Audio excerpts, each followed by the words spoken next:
मंच पर विराजमान गुजरात के राज्यपाल श्रीमान ओम प्रकाश कोहली जी, राज्य के मुख्यमंत्री श्रीमान विजय रूपाणी जी,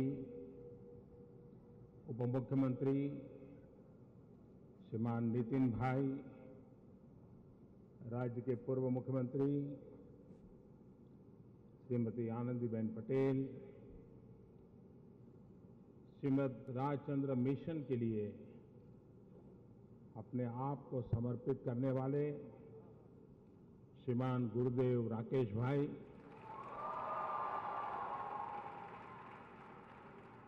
साबरमती आश्रम के ट्रस्टी अध्यक्षा इलाबेन, राज्य के मंत्री गणपत भाई वसावा, इस क्षेत्र के सांसद श्रीमान किरीट भाई सोलंकी, श्रीमान परेश रावल जी, मेयर श्रीमान गौतम भाई शाह, श्रीमद राजचंद्र ट्रस्ट के अध्यक्ष श्रीमान अरविंद भाई, साबरमती आश्रम के ट्रस्टी श्री कार्तिकेय सारा भाई और विशाल संख्या में पधारे हुए और देश और दुनिया से पधारे हुए मेरे प्यारे भाई और बहनों,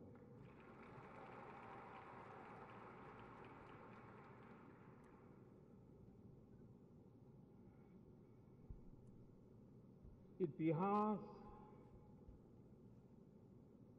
भुला देने की कितनी बड़ी कीमत चुकानी पड़ती है।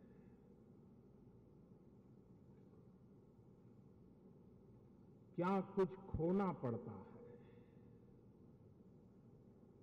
क्या कुछ गंवाना पड़ता है। अगर इस बात को समझना है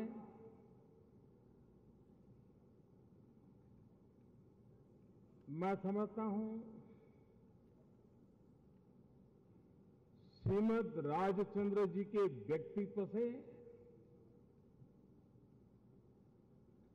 हम बहुत भली भांति समझ सकते हैं कि उनको भुला करके हमने कितना गंवाया है।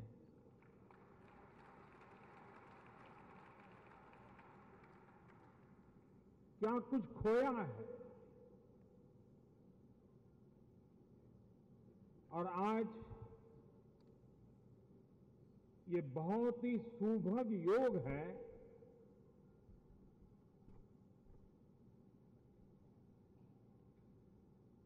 कि श्रीमद राजचंद्र जी पूज्य बापू उनको कविश्री के रूप में भी संबोधित करते थे।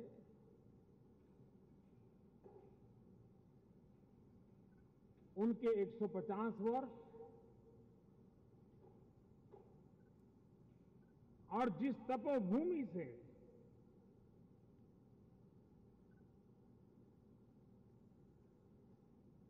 सदियों की गुलामी के बाद भारत की अंतर चेतना को जगाने का एक पवित्र कार्य हुआ, उस साबरमती आश्रम का शताब्दी पर्व।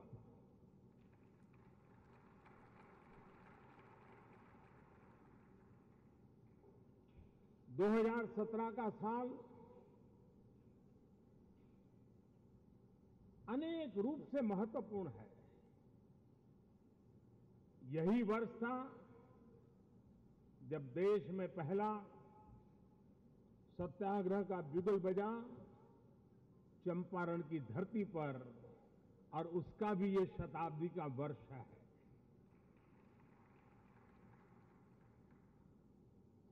पूज्य बापू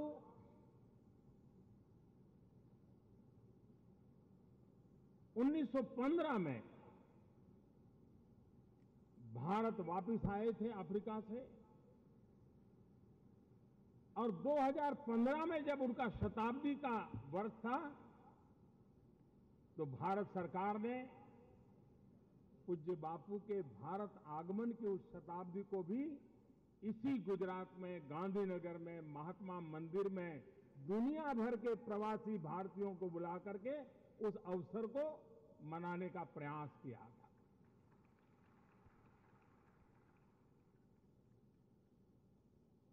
आज के इस कार्यक्रम से देश के बहुत लोगों को, जो गांधी से जुड़े हैं, जो गांधी के अभ्यासु हैं, उनके लिए श्रीमद राजचंद्र जी का नाम परिचित है। लेकिन एक पूरी पीढ़ी है जिनके लिए श्रीमद राजचंद्र जी का नाम नया है। दोष हम लोगों का है कि हमें इन महापुरुषों को पीढ़ी दर पीढ़ी याद रखते रहना चाहिए, लेकिन हम कुछ न कुछ ऐसे गलत रास्ते पर चल दिए कि हमने उन्हें भुला दिया। इस सरकार की कोशिश है कि इस महान राष्ट्र के महान सपूतों का, महान परंपराओं का, महान इतिहास का निरंतर स्मरण बनता रहे, इतिहास की जड़ों से हम जुड़े रहें और नए इतिहास रचने के लिए, पराक्रम के लिए तैयार होते रहे। ये इस मकसद से हमें आगे चलना है।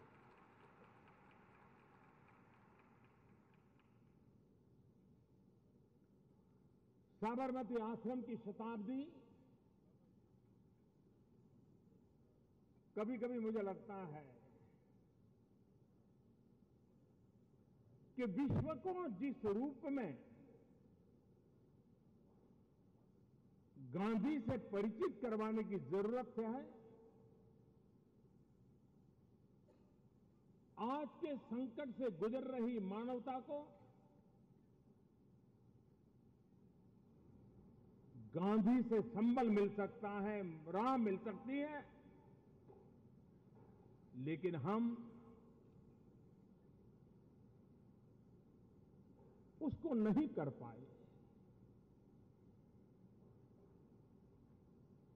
अभी भी समय है, वरना मेरा तो मन करता है, मैं नहीं जानता हूं सारी इच्छाएं पूरी होती हैं, कहां होता है, लेकिन इच्छाएं करना भी तो कोई बुरा थोड़ा होता है।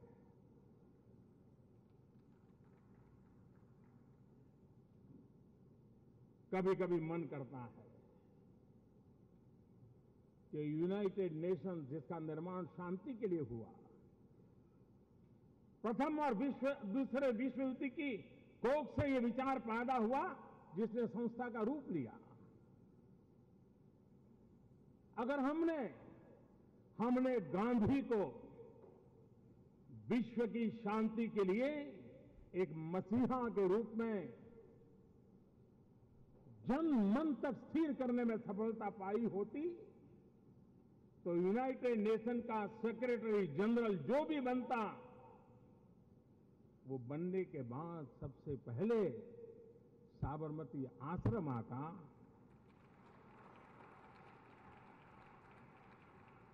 कुछ पल हृदय कुंज में बिताता और विश्व शांति के लिए यूनाइटेड नेशंस की उस धरती से क्या काम कर रहा है, उसकी प्रेरणा साबरमती के तट से बापू की तपोभूमि से लेकर के जाता।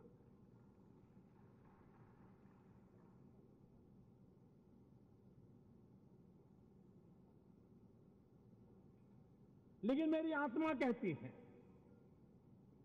आज नहीं तो कल, कभी न कभी तो ये होगा।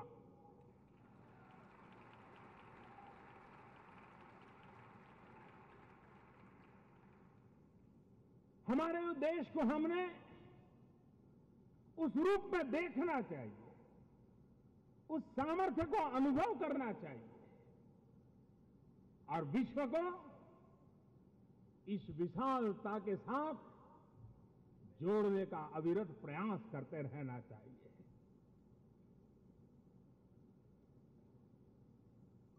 श्रीमद राजचंद्र जी, जैसा गुरुदेव राकेश जी कह रहे थे, महात्मा गांधी को दुनिया की बड़ी बड़ी हस्तियां मिलने आती थी। आजादी के लिए दुनिया के बड़े बड़े लोगों से वो बात करते थे। लंबे चौड़े 6 फुट 6.5 फुट ऊंचाई वाले, चिकनी चपटी गोरी चमड़ी वाले, लेकिन दुनिया का कोई व्यक्तित्व गांधी को प्रभावित नहीं कर पाता।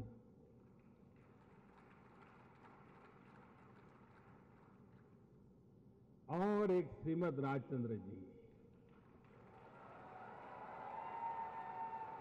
दुबला पतला, और वो भी एक व्यापारी, दुकान पर बैठ करके खरीद बिक्री करने वाला, सामान्य जीवन, असामान्य व्यक्तित्व।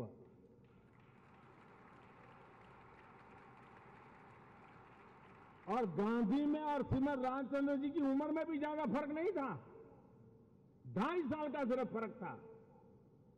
उसके बावजूद भी श्रीमद राजचंद्र जी के व्यक्तित्व की वो कौन सी विशालता होगी, वो कौन सी गहराई होगी, वो कौन सी ताकत होगी,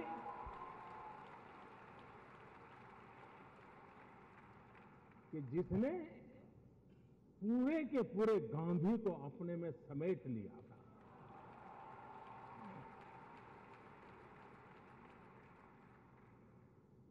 मेरा ये सौभाग्य रहा, मैं बवानिया गया था, जहां श्रीमद राजचंद्र जी का जन्म हुआ, उनके पूर्वजों की जगह है, और मैं उनके परिवारजनों का आभारी हूं कि जिस प्रकार से उस स्थान को संभाला है। और वहां से जाने के बाद मैंने शिक्षकों से कहा था कि जब भी आप सौराष्ट्र में कहीं यात्रा के लिए जाते हैं, कुछ पल बवानिया जरूर जाइए।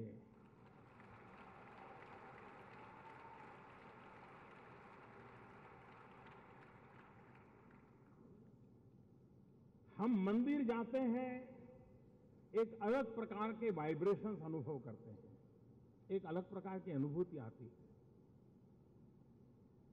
जो मैंने अनुभव किया था, मैं मानता हूं आपको भी वही अनुभव होगा। श्रीमद राजचंद्र जी के लिए जो स्थान बवानिया में बना हुआ है, मंदिर नहीं है, एक स्थान है, लेकिन अंदर जाते ही आपको एक आध्यात्मिक चेतना के वाइब्रेशंस की अनुभूति होगी।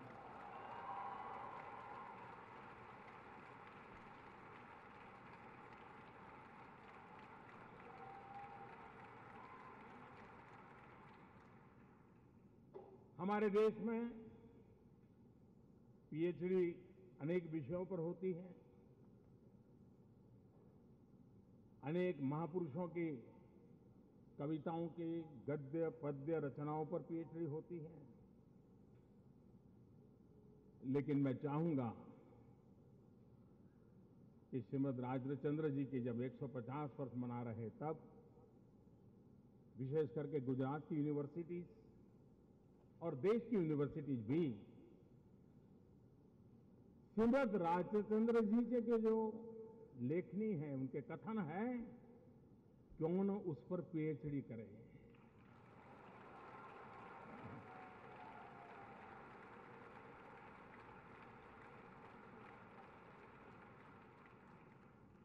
गांधी जी के जीवन पर, उनके सारे कार्यकलाप पर हर पल श्रीमद राजचंद्र जी के जो पत्र हैं, उन पत्रों का कैसा प्रभाव था। और देखिए, गांधी जी की विशेषता, उम्र में फर्क नहीं था, जैन परंपरा में पले हुए थे श्रीमद राजचंद्र जी, उसके बावजूद भी गांधी की भी सरलता देखिए। वरना कभी कभी मनुष्य का एक, अब वो बैरिस्टर थे, जैन परंपरा में पले हुए थे श्रीमद राजचंद्र जी।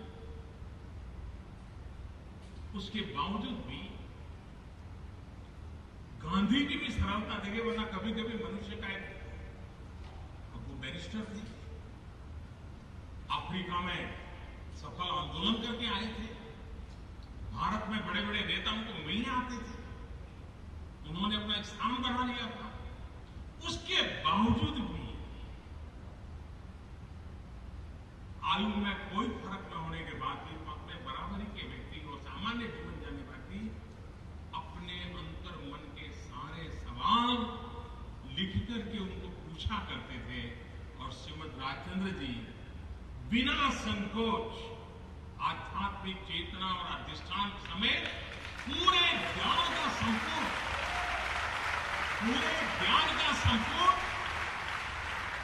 पूज्य बापू को पत्र के द्वारा पहुंचाते थे। हम पूज्य बापू और श्रीमद राजचंद्र जी के उस पत्रों को देखें तो उस कालखंड का पता चलता है, गांधी की मनस्थिति का पता चलता है, और इतने बड़े आजादी के आंदोलन का नेतृत्व करने वाला व्यक्ति भी अपने अंतर्मन की चिंता कितनी करता था, उसको संभालने के लिए क्या करना चाहिए, ये श्रीमद राजचंद्र जी को।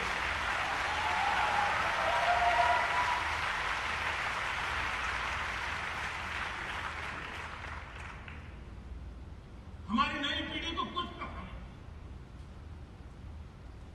और इसलिए ईश्वर जब साबरमती आश्रम 57 दिवस मना रहे हैं, तब देश भर से जो स्टूडेंट टूरिस्ट के रूप में गुजरात आते हैं, मैं उन शिक्षकों को भी कहूंगा कि आप सब कुछ देखिए, लेकिन कुछ पल उन बच्चों को साबरमती आश्रम में बिताने के लिए प्रेरित कीजिए। कोवाड़ियां जाकर के दिखाइए कि कैसे महापुरुष हमारे देश में किन्हीं दिनों पैदा हुए। ये तो ऋषियों मुनियों के युग की बात नहीं है। और मैं गुरुदेव राकेश जी का जितना अभिनंदन करूं उतना कम है।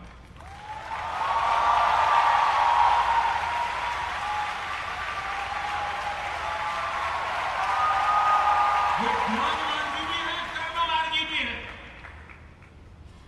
उनके विचारों का पिंड श्रीमद राजचंद्र जी की प्रेरणा से पला हुआ है, बड़ा हुआ है, और उनका जीवन उन आदर्शों की पूर्ति के लिए कर्मयोग के अंदर दूर सुदूर जंगलों में लोगों में रहने वाले लोगों की सेवा में खपा।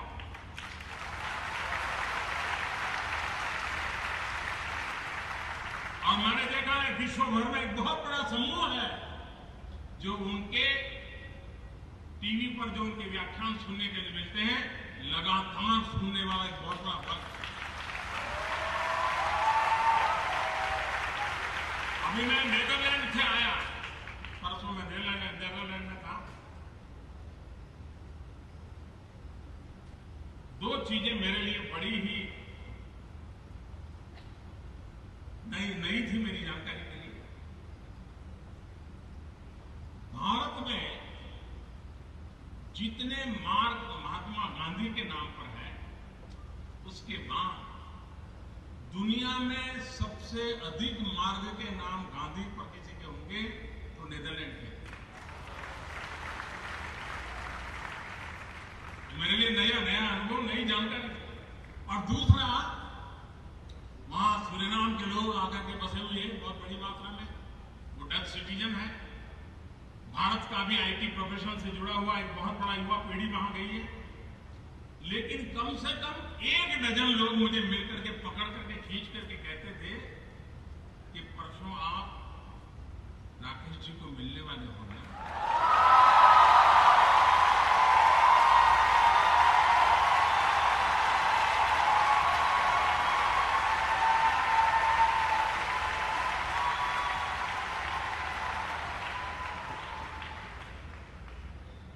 और एक और कहते थे कि राकेश जी के वाले आपके साथ की फोटो जरा भेज देना।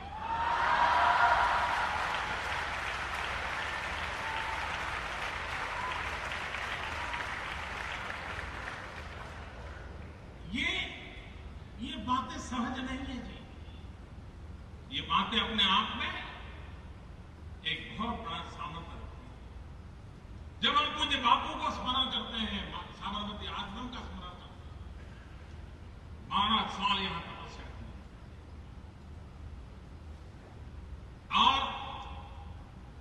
बापू की संकल्प शक्ति देखिए। मैं बेमौत मरूंगा लेकिन आजादी के बिना लौटूंगा नहीं। कितनी बड़ी संकल्प शक्ति होगी जब उन्होंने साबरमती 12 वर्ष की उस तपस्या जो साबरमती के आश्रम में हुई है, तो तपस्या का सामर्थ्य कितना था कि महात्मा गांधी संकल्प के साथ निकले।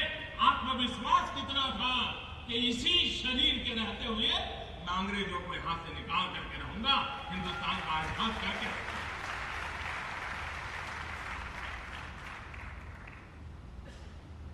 2019 में हम पूज्य बापू के 150 वर्ष मनाएंगे।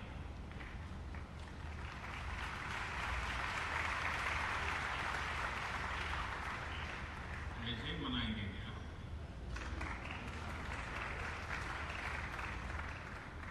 जी नहीं।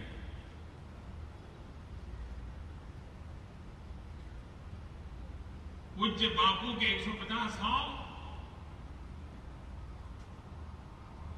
ऐसे ही मनाने का किसी हिंदुस्तानी को हक नहीं है। पूज्य बापू के 150 साल मनाना मतलब गांधी की तरह कोई संकल्प लेकर के 150वीं जयंती तक उसको पूरा करके रहना। और ये हर हिंदुस्तानी अप्रतिम संकल्प शक्ति के धनी थे। वो हमारे भीतर भी वो संकल्प शक्ति हो, जिस संकल्प शक्ति को लेकर के हम भी निकल पड़े आज से। और जब गांधी के 150 मनाएंगे तब हम उसको परिपूर्ण करके रहेंगे। ये हर हिंदुस्तानी के दिल में साबरमती आश्रम आजादी के आंदोलन का कलेवर जहां तैयार हुआ, पिंड तैयार हुआ, वहां से करते हुए आजाद हिंदुस्तान, पूज्य बापू के सपनों का हिंदुस्तान बनाने के लिए हम भी कुछ जिम्मेवारी निभा सकते हैं। साबरमती आश्रम की उनकी जितनी घटनाएं हैं, उन घटनाओं में कहीं न कहीं स्वच्छता की चर्चा पूर्वाड़ा साल प्रतिदिन रही है। स्वच्छता में वो कॉम्प्रोमाइज नहीं करते थे। ये स्वच्छता का अभियान 2019 तक हर हिंदुस्तानी का स्वभाव बनना चाहिए।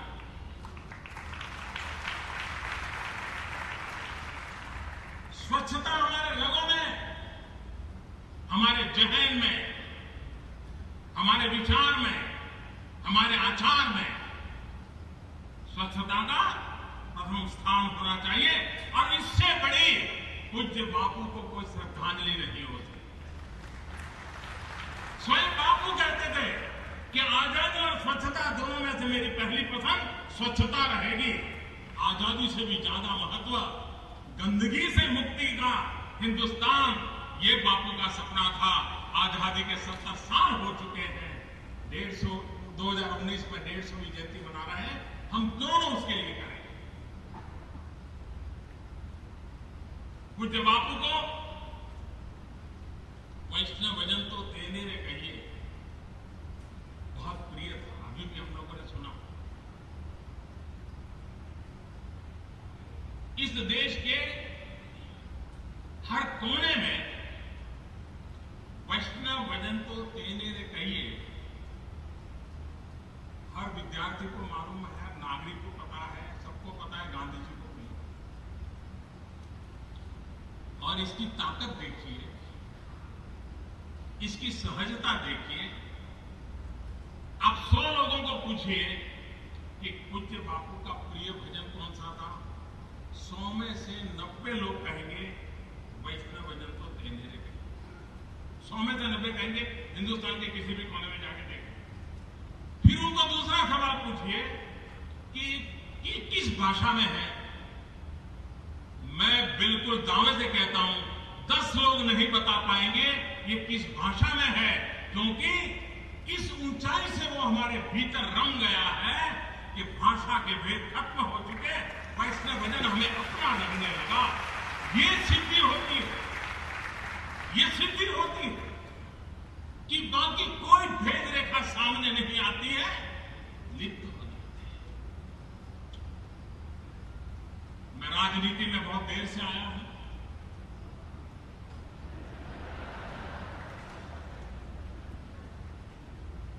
इन दिनों राकेश भाई जहां काम करते हैं उस धर्मपुर इलाके में कभी मुझे काम करने का सौभाग्य मिलता था।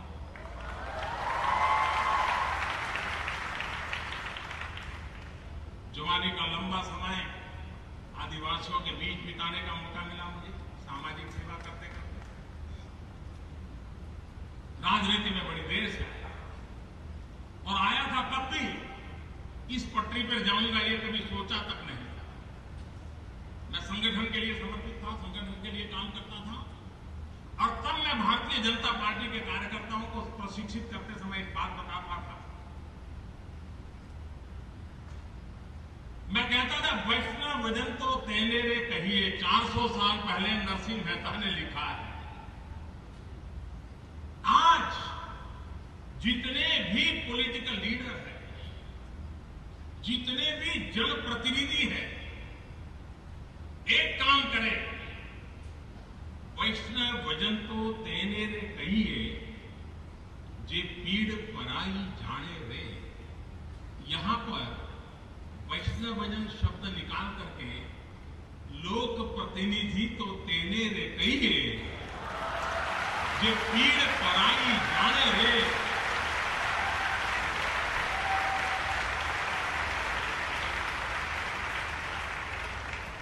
आप देखिए हिंदुस्तान में लोक प्रतिनिधि कैसा होना चाहिए, जनसेवक जननायक कैसा होना चाहिए। वैष्णव भजन के हर पंक्ति में आप पल भर के लिए अपने आप को बिठा करके देखिए, आप देखिए आपको किसी से मार्गदर्शन की जरूरत नहीं पड़ेगी। कहां जाना है उसका रास्ता साफ मिल जाए, कोई उलझन नहीं रहेगी। और एक बार एक शब्द के साथ जोड़ करके देख लेना, समय के अभाव में मैं उसका विस्तार नहीं कर रहा हूं, लेकिन ये सामर्थ्य इसमें है। भाइयों बहनों, जरूरत पड़ने पर पूज्य बापू का नाम लेना, ये तो हमने बहुत सालों से देखा है।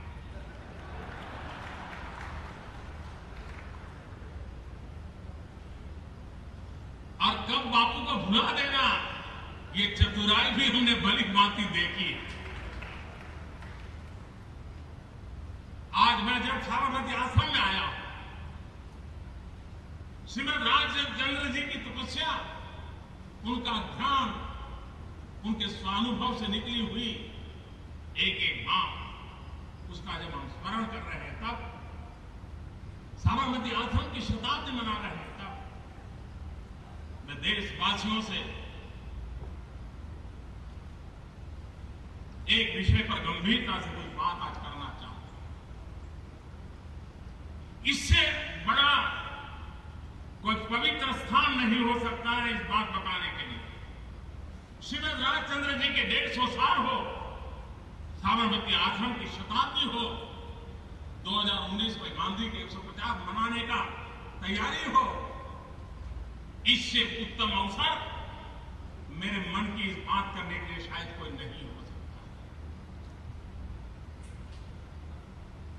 मैं देश के वर्तमान माहौल की ओर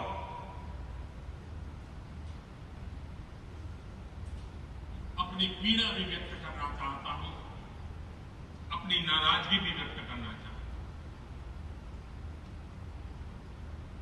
जो देश चींटी को भी खिलाने में विश्वास करता है, जो देश मोहल्ले में दौड़ते घूमते फिरते कुत्तों को भी कुछ न कुछ खिलाने के लिए सोचता है, जो देश सुबह उठकर के नदी के तट पे, तालाब के तट पे जाकर के मछलियों को खिलाने के लिए परंपरा रखता है, जिस देश के संस्कार हो, चरित्र हो, जिस देश में महात्मा गांधी जैसे महापुरुष ने अहिंसा का पाठ पढ़ाया हो, क्या हो गया है हमें कि अस्पताल में कोई पेशेंट बचा न पाए, हम ऑपरेशन विफल हो जाए, दवाई कारगर न निवड़े और पेशेंट की मृत्यु हो जाए और अचानक परिवारजन अस्पताल को आग लगा दे, डॉक्टरों को मार दे। क्या ये मेरा देश है? क्या ये पूज्य बापू का देश है? हम क्या कर रहे हैं? और इसी चीजों को बढ़ावा मिल रहा है। अकस्मात होता है, कहीं दो व्हीकल टकरा गए, दुर्भाग्य से किसी एक की मौत हो गई, किसी को चोट लग गई, न जान न पहचान 50 लोग इकट्ठे हो जाते हैं, गाड़ियां जला देते हैं। क्या ये मेरा देश है? गाय की रक्षा, गौ की भक्ति महात्मा गांधी और विनोबा भावे से बढ़कर के कोई नहीं होता।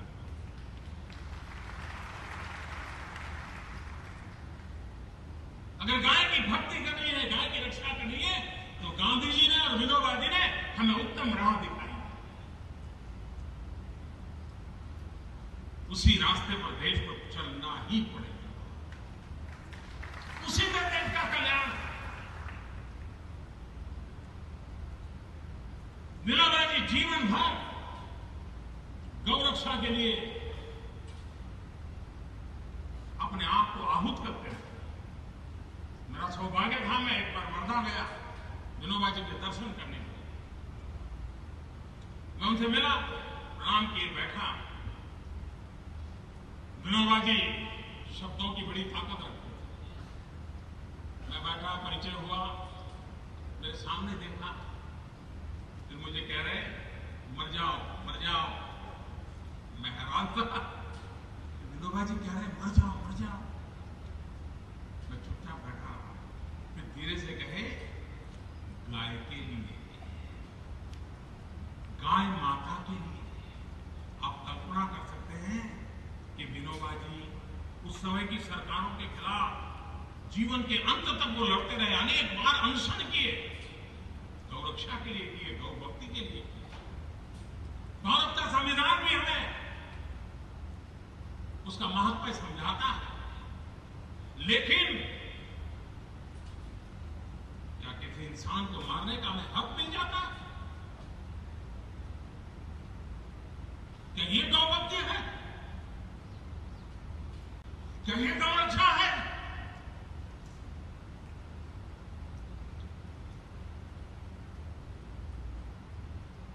पूज्य बापू का रास्ता ये नहीं हो सकता। विनोबा भावे का जीवन हमें यह संदेश नहीं देता है। और इसलिए साबरमती आश्रम की शताब्दी के पर्व पर और पूज्य श्रीमद रामचंद्र जी के 150 वर्ष मनाते हैं, तब हर हिंदुस्तानी के दिलो दिमाग में ये हमारे मूलभूत संस्कार, हमारी मूलभूत परंपराएं, अहिंसा, ये हम लोगों का जीवन धर्म रहा। हम कैसे आपात हो रहे हैं? डॉक्टर को मार दें, अकस्मात हो जाए ड्राइवर को मार दें, गाय के नाम पर इंसान को मार दें। मुझे बचपन की एक घटना याद आती है, सत्य घटना है मेरे जीवन की। और पहली बार शायद मैं आज उस बात को कह रहा हूं। एक समय था जब मुझे लिखने की आदत हुआ करती थी, लिखता था, तब मेरे मन में था कभी मैं उस विषय पर लिखूंगा, लिख नहीं पाया। लेकिन आज मेरा मन करता है, क्योंकि ऐसी पवित्र जगह है, जिस पवित्र जगह से मन के भीतर की सच्चाई का प्रकट होना बहुत स्वाभाविक है।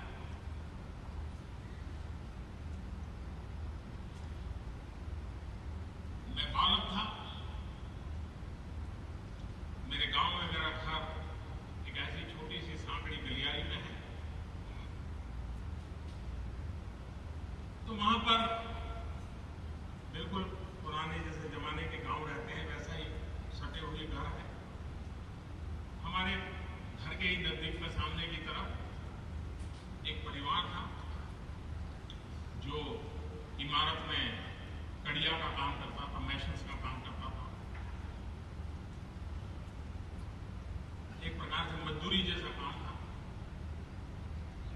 परिवार में संतान नहीं था।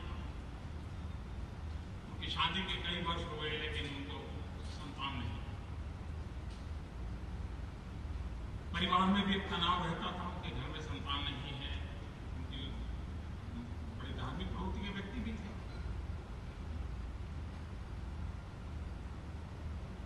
बहुत बड़ी उम्र में उनके यहां एक संतान का जन्म हुआ। तो संतान बड़ा हो रहा था। अब छोटी सांकड़ी गली थी। सुबह सुबह गाय को भी एक बड़ी डिसिप्लिन की आदत होती है, तो घरों के पास गुजरती है तो घर वाले भी बाहर निकल के रोटी खिलाते हैं। तो एक गाय थी जो हमारे उस मोहल्ले से आना, हर परिवार के लोग बाहर निकल के उसको रोटी खिलाते, जिनके घर में ये संतान जन्म होता वो भी खिलाते थे। एक बार अचानक कोई हड़कंप हो गई, शायद कुछ बच्चों ने पटाखे फोड़ दिए, क्या हुआ वो घटना मुझे पूरी याद नहीं रही, लेकिन वो गाय फड़फड़ा गई और दौड़ते दौड़ते स्थिति ये बनी, वो जो बच्चा उनका मुश्किल से 3, 4, 5 साल का हुआ था, वो भी दौड़ने लग गया। उसको समझ नहीं आया कि इधर दौड़ू, और जाने अनजाने में वो गाय के पैर के नीचे आ गया। इतने सालों के बाद परिवार में एक बच्चा पैदा हुआ था और गाय के पैर के नीचे आने के कारण उसकी मृत्यु हो गई। आप कल्पना कर सकते हैं उस परिवार का माहौल क्या हो। बड़े दुख के दिन थे, लेकिन दूसरे दिन सुबह से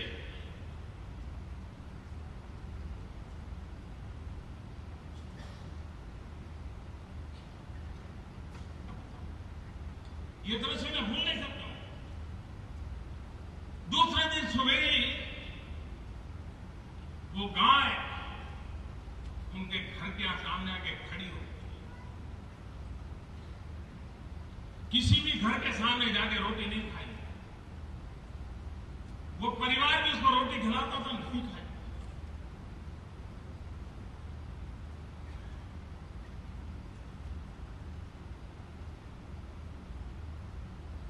गाय के आंसू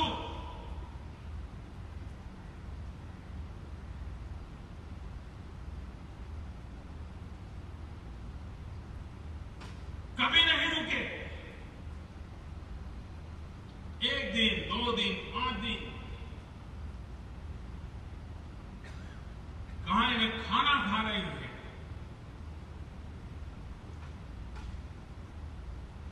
गाय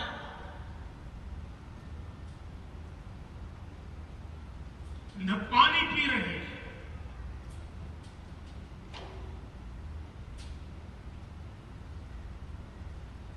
एक तरफ परिवार को इकलौते संतान की मृत्यु का शोक था। पूरे मोहल्ले में एक दुख का वातावरण था, गांव में एक परिवार का वातावरण था। लेकिन गाय पश्चाताप में डूबी हुई।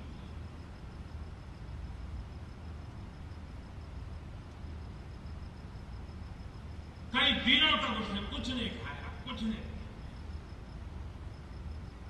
उसके आंख के आंसू सूख गए। सारे मोहल्ले के लोग, उस परिवार के लोग भी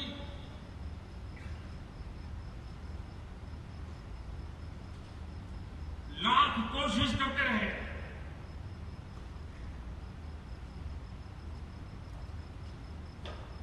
लेकिन गाय ने अपना संकल्प नहीं छोड़ा और उस संतान, उस बालक की मृत्यु अपने पैर के नीचे हुई है, इसे पीड़ा के मात्र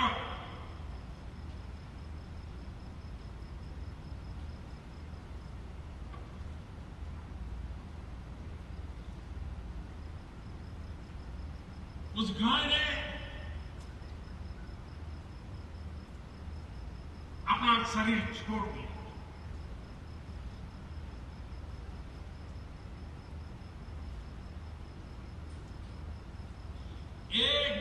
के मृत्यु के पश्चाताप में गाय को बलिदान देता हुआ मैंने बचपन में देखा है।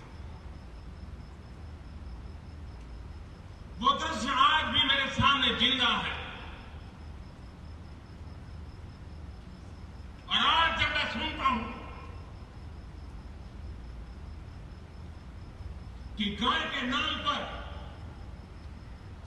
किसी की हत्या की जाए,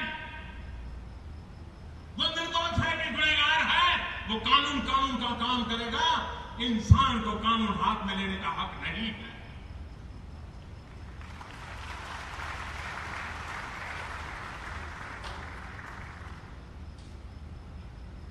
साबरमती आश्रम की शताब्दी मनाते हो, गांधी जी और विनोबा जी जैसे गाय के लिए समर्पित जीवन हमारे सामने दृष्टांत हो। मैं देशवासियों से आग्रह करूं,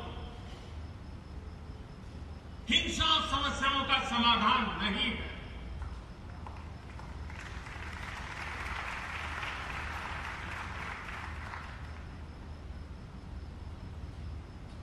उस डॉक्टर का कोई दोष नहीं है जो आपके परिवारजन की सेवा कर रहा था, लेकिन आपके परिवारजन को बचा नहीं पाया। और फिर भी आपको शिकायत हो तो कानूनी व्यवस्था है। अकस्मात हो जाता है, किसी निर्दोष की जिंदगी चली जाती है, वो अकस्मात है। और इसलिए गांधी की इस धरती में हर किसी का दायित्व है एक संतुलित जीवन जीने की। हर किसी की जिम्मेवारियों को अपनी जिम्मेवारियों के साथ जोड़ने की। और तब जाकर के हम पूज्य बापू के सपनों का देश बना सकते हैं। 2022 भारत की आजादी के 75 साल हो गए। जिन महापुरुषों ने आजादी के लिए बलिदान दिया, जवानी जेलों में काट दी, कुछ काला पानी की जिंदगी गुजारते रहे, कुछ फांसी के तख्त पर चढ़ गए, कुछ जीवन भर लड़ते रहे। उन सबका सपना था देश को आजाद, देश को समृद्ध, देश के गरीब से गरीब के कल्याण की ओर देखें। 2022 आजादी के 75 साल हो रहे हैं। 5 साल हमारे पास है। 125 करोड़ देशवासी अगर संकल्प कर ले कि 2022 में हमें हिंदुस्तान को यहां ले जाना है जो हमारे आजादी के दीवानों के सपने थे, उसे पूरा करने के लिए ले जाना। जिस साबरमती के आश्रम की धरती से आजाद हिंदुस्तान के सपनों को संजोया गया था, राष्ट्र को पिरोया गया था, सपनों को पूरा करने के लिए आहुति को स्वीकार किया गया था, लड़ाई लड़ने के लिए हर प्रकार के अहिंसक शस्त्रों का इस्तेमाल किया गया था, सत्याग्रह का मार्ग अपनाया गया था। 2022 आजादी के 75 साल हो रहे हैं। संकल्प का, कर्म का, नया करने का, जीवन को लगा देने का 5 साल जिंदगी का इतना मूल्यवान समय। 2022 हम हर हिंदुस्तानी 125 करोड़ देशवासी एक कदम अगर चलते हैं तो हिंदुस्तान 125 करोड़ कदम आगे चलता है। इस सपनों को लेकर के चले श्रीमद राजचंद्र जी, जिन्होंने हमें इतनी बड़ी आध्यात्मिक चेतना, कर्ममार्ग, ज्ञान मार्ग, अंतर चेतना को जगाने का रास्ता दिखाया। पूज्य बापू, जिन्होंने श्रीमद राजचंद्र जी की बात को जी करके प्रयोग सफल करके दिखाया है। ऐसे दोनों महापुरुषों को एक साथ स्मरण करने के इस अवसर पर मैं फिर एक बार मुझे आप सबके बीच आने का अवसर मिला। इतने बड़ी तादाद में देश और दुनिया से आए हुए लोगों से उनके दर्शन का सौभाग्य मिला, राकेश जी से मिलने का अवसर मिला। मैं अपना आभार मानता हूं। बहुत बहुत धन्यवाद। बहुत बहुत धन्यवाद।